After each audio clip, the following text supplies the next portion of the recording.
आज का हमारा टॉपिक है forces in a free body diagram. कि अगर कोई बॉडी फ्री हो, फ्री बॉडी का मतलब है कि अगर कोई चीज़ हवा के अंदर मूव कर रही हो, तो उसके ऊपर जो फोर्सेस अप्लाई होती हैं, उनको डायग्राम के लिहाज से कैसे हमें ड्रॉ करना है। कोई भी अगर आप एग्जांपल ले लेते हैं, हम उसको ये एज्यूम करते हैं कि वो हवा के अंदर है, यानी वो फ्री बॉडी है, यानी वो हवा के अंदर मूव कर रही है। और उसके ऊपर फिर कौन कौन सी फोर्सेस जो हैं वो अप्लाई हो रही हैं।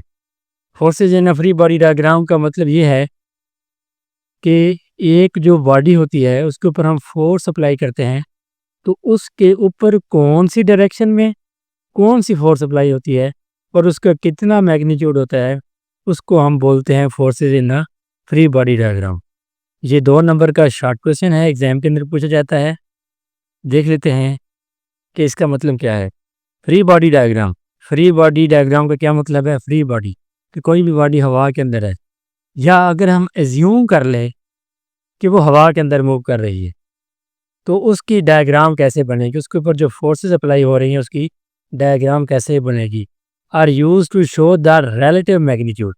रिलेटिव मैग्नीट्यूड का क्या मतलब है कि उसके ऊपर कौन कौन सी फोर्सेस अप्लाई हो रही हैं, कौन कौन सी डायरेक्शन में अप्लाई हो रही हैं, और उन फोर्सेस का मैग्नीट्यूड कितना है, और उन फोर्सेस का मैग्नीट्यूड कितना है, और वो कौन सी डायरेक्शन के ऊपर अप्लाई हो रही हैं। Of all the forces acting on a body in the given situation. कोई भी आप लोग सिचुएशन ले लेते हैं, तो उसके ऊपर कितनी फोर्सेस अप्लाई हो रही हैं, कौन सी डायरेक्शन में हो रही हैं, और उनका मैग्नीट्यूड कितना है, वो कितनी मिकदार में हो रही है। इन अदर वर्ड, दूसरे लफ्ज़ों में, a free body diagram is a special example of the vector diagram. कि हम उसको वेक्टर ड्रा करके बता देते हैं कि इस डायरेक्शन में कौन सी फोर्स लग रही है। ये इसकी है डेफिनेशन। एग्ज़ाम के अंदर पूछ ले तो आपने जस्ट यहाँ से लेकर यहाँ तक लिखना है, और उसके बाद इसकी एग्जाम्पल आपने बता देनी है। एग्जाम्पल ये ऊपर है। सपोज बुक, एक बुक है, push over the surface on the table at the top. वो एक बुक है, वो टॉप टेबल के टॉप के ऊपर पड़ी हुई है। फॉर एग्जाम्पल ये एक बुक है, ठीक है। इस बुक को कोई भी स्टूडेंट जो है वो आगे पुश कर रहा है, सॉरी पुल कर रहा है, तो उसके ऊपर हम फोर्स अप्लाई करते हैं, ठीक है। Then how we can represent the force acting on the body is using free body diagram. तो हम फ्री बॉडी डायग्राम को यूज़ करते हुए इसकी फोर्सेस की डायरेक्शन को बता देते हैं कि कौन सी फोर्स कौन सी डायरेक्शन में अप्लाई हो रही है।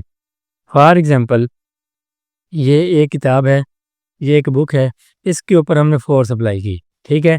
ये हमारी क्या है, अप्लाइड फोर्स। हमारी जो अप्लाइड फोर्स है वो कौन सी डायरेक्शन में है, इस डायरेक्शन में है।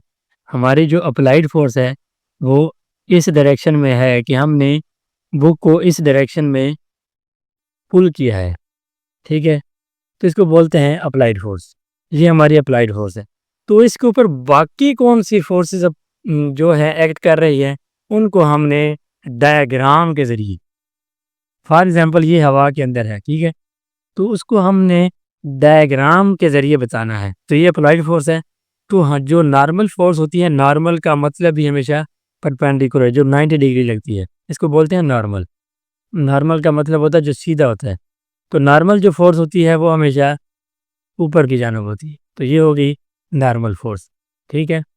दूसरा ये है कि अगर हमने ये अब फोर्स अप्लाई की है, हमने कोई भी अप्लाइड फोर्स इस डायरेक्शन में अप्लाई की है, तो उसकी जो फ्रिक्शन होगी, उसकी जो फ्रिक्शन होगी वो उसको रोकेगी। फ्रिक्शन इसके हमेशा वो अपोजिट फोर्स जो उसके ऊपर अप्लाई होती है उसको हम फ्रिक्शन बोलते हैं। फॉर एग्जांपल कोई भी स्टूडेंट जो है वो मूव कर रहा है इस डायरेक्शन, ठीक है, और जो हवा है, जो एयर है, आंधी चल रही है, वो इसको पीछे की जानब धकेलेगी।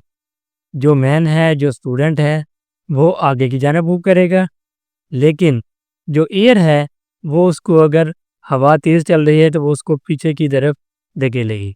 तो ये क्या हुई फिर, एयर जो है ये फ्रिक्शन फोर्स हुई। को जो फ्रिक्शन फोर्स होती है वो हमेशा उसके अपोजिट फोर्स, जो जो अपोजिट डायरेक्शन में अप्लाई होती है। तो जो फ्रिक्शन फोर्स है वो इसके अपोजिट होगी, लेकिन इसका जो मैग्नीट्यूड है वो कम होगा। आपने इसका जो मैग्नीट्यूड है वो कम बनाना है, ठीक है। और जो उसका वेट है, जो वेट है वो हमेशा डाउनवर्ड एक्ट करता है। किसी भी बॉडी का जो वेट है, वेट की डायरेक्शन हमेशा डाउनवर्ड होती है। तो ये फोर्सेस जो हैं, जो नॉर्मल फोर्स होती है वो हमेशा अपवर्ड होती है, 90 डिग्री के ऊपर होती है। और जो किसी भी बॉडी का जो वेट होता है वो हमेशा डाउनवर्ड एक्ट करता है, क्योंकि जो वेट होता है वो ड्यू टू ग्रेविटी होता है। किस वजह से होता है? ग्रेविटी। ग्रेविटी हम किसे कहते हैं? जो अर्थ किसी बॉडी के ऊपर फोर्स लगाती है उसे हम ग्रेविटी कहते हैं।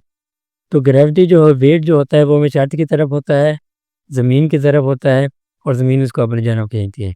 तो अप्लाइड फोर्स की जो डायरेक्शन है वो, ये जो वेट है और ये जो नॉर्मल फोर्स है, ये मैग्नीट्यूड में एक दूसरे के क्या हैं? इक्वल हैं। तो इसलिए ये कैंसिल कर देंगी। फॉर एग्जांपल, ये अगर 5 न्यूटन है तो जो वेट है वो इसकी हमेशा अपोजिट है, ये अपवर्ड है, ये डाउनवर्ड है, तो वो कितनी होगी? -5। तो टोटल फोर्स कितनी आ गई?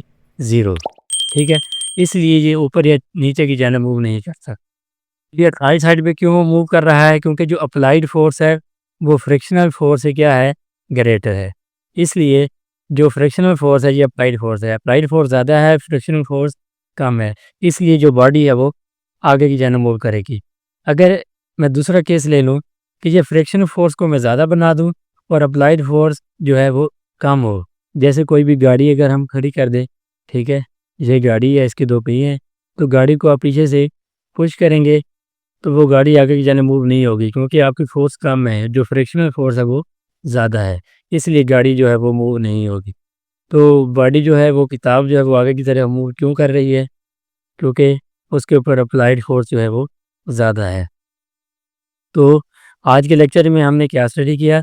Friction in a free body diagram क्या होती है, कि कोई भी जो बॉडी हो उसके ऊपर कितनी फोर्सेस लग रही हैं? ऑल फोर्सेस, ठीक है। इसके अंदर 3 लफ्ज़ हैं, एक है ऑल फोर्सेस, उसके ऊपर कितनी फोर्सेस एक्ट कर रही हैं, कितनी फोर्सेस अप्लाई हो रही है, और किस डायरेक्शन में हो रही, और किस डायरेक्शन में हो रही है। ये सेकंड चीज़ है कि कितनी फोर्सेस हो रही हैं, किस डायरेक्शन में हो रही हैं, और उनका मैग्नीट्यूड कितना है। इसको बोलते हैं forces in a free body diagram. ये डायग्राम है कि ये अप्लाइड फोर्स है, इसको हमने बता दिया कि एक बुक है उसको हमने पुश किया है, ये नॉर्मल फोर्स है, और ये वेट है। वेट हमेशा डाउनवर्ड, नॉर्मल हमेशा अपवर्ड, ये एक दूसरे के अपोजिट होते हैं। और जो फ्रिक्शनल फोर्स है वो बॉडी के हमेशा अपोजिट फोर्स के ऊपर अप्लाई होती है। आज के लिए इतना ही। Thank you very much.